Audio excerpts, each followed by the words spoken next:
গাজীপুরের জেলা শ্রীপুরে ৫ই অগস্টের ঘটনার জেরে ২৪ জন শিক্ষকের বিরুদ্ধে হত্যা মামলা দায়েরের প্রতিবাদে মানববন্ধন করেছে শ্রীপুর উপজেলা শিক্ষক কর্মচারী কল্যাণ সমিতি।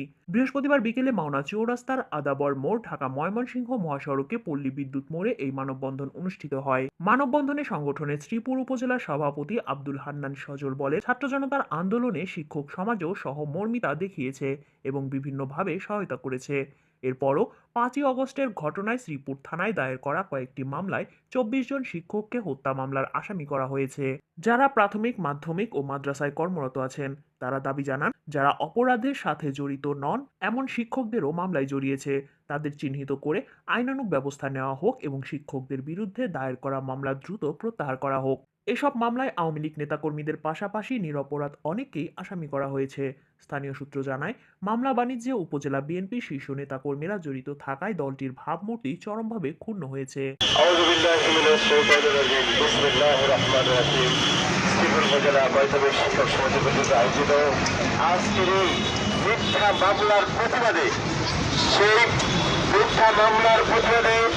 আজকের অনুষ্ঠানের সম্মানিত সভাপতি, শ্রীপুর উপজেলা মাধ্যমিক শিক্ষক সমিতির সভাপতি, সরকারি কলেজের অধ্যক্ষ জনাব আব্দুল হান্নান সজল স্যার, আজকের অনুষ্ঠানের বিশেষ অতিথি সচিব, আমি বিশেষ করে শ্রীপুর উপজেলা প্রত্যন্ত অঞ্চল থেকে আগত সম্মানিত শিক্ষক মন্ডলী এবং প্রিন্ট মিডিয়ার বিভিন্ন সাংবাদিক ভাইদের সহ যারা আজকে উপস্থিত হয়েছেন, আমি শ্রীপুর উপজেলা শিক্ষক কর্মচারী কল্যাণ সমিতির পক্ষ থেকে সকলকে আন্তরিক ধন্যবাদ জানিয়ে এবং আজকের এই প্রতিবাদ সভায় মাধ্যমে আমরা সুস্থ একটা ন্যায় বিচার পাবো সে আশাবাদ ব্যক্ত করে আমি আজকে এই মানববন্ধন অনুষ্ঠান এখানে সমাপ্তি ঘোষণা করছি এবং আমরা এখনই সারাকর্মী প্রধান যাবো। আমরা উপজেলা কর্মকর্তা বরাবর সারাকর্মী বেশ করে আজকের কর্মসূচির সমাপ্তি করবো। আসসালামু আলাইকুম।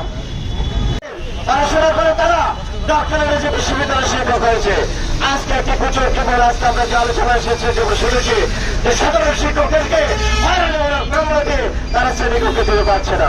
শিক্ষক কর্মীদের নামে যে হয়রানিমূলক মামলা হয়েছে, মিথ্যা মামলা হয়েছে, সেগুলি যদি এভাবে চলতে থাকে তাহলে আমাদের প্রতিটি পরীক্ষা, সরকারের যে পরীক্ষা, গভর্নমেন্ট পরীক্ষা, সেটা নেওয়া আমাদের জন্য দুষ্কর হয়ে যাবে।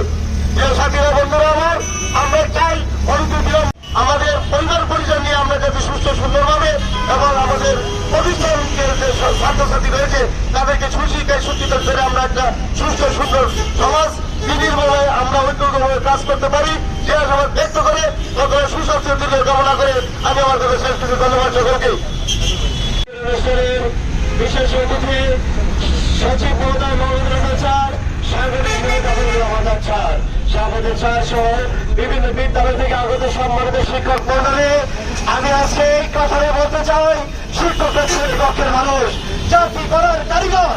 এই শিক্ষকরা সেই কক্ষের বার্তার করে আজকে এই শ্রীপুরের মধ্যে যে ভালো ভালো মানুষ তৈরি হয়েছে, সচিবালয়ে গেলে আজকে দেখা যায় অনেক সচিব এই শ্রীপুরের বিভিন্ন বিদ্যালয় থেকে তৈরি হয়েছে।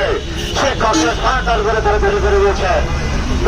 পড়াশোনা করে তারা ডক্টরের যে বিশ্ববিদ্যালয় শিক্ষক হয়েছে, আজকে একটি প্রচুর কেবল আজকে আমরা যে আলোচনা এসেছে যেগুলো শুনেছি যে সাধারণ শিক্ষকদেরকে তারা শ্রেণীকক্ষে দিতে পারছে না।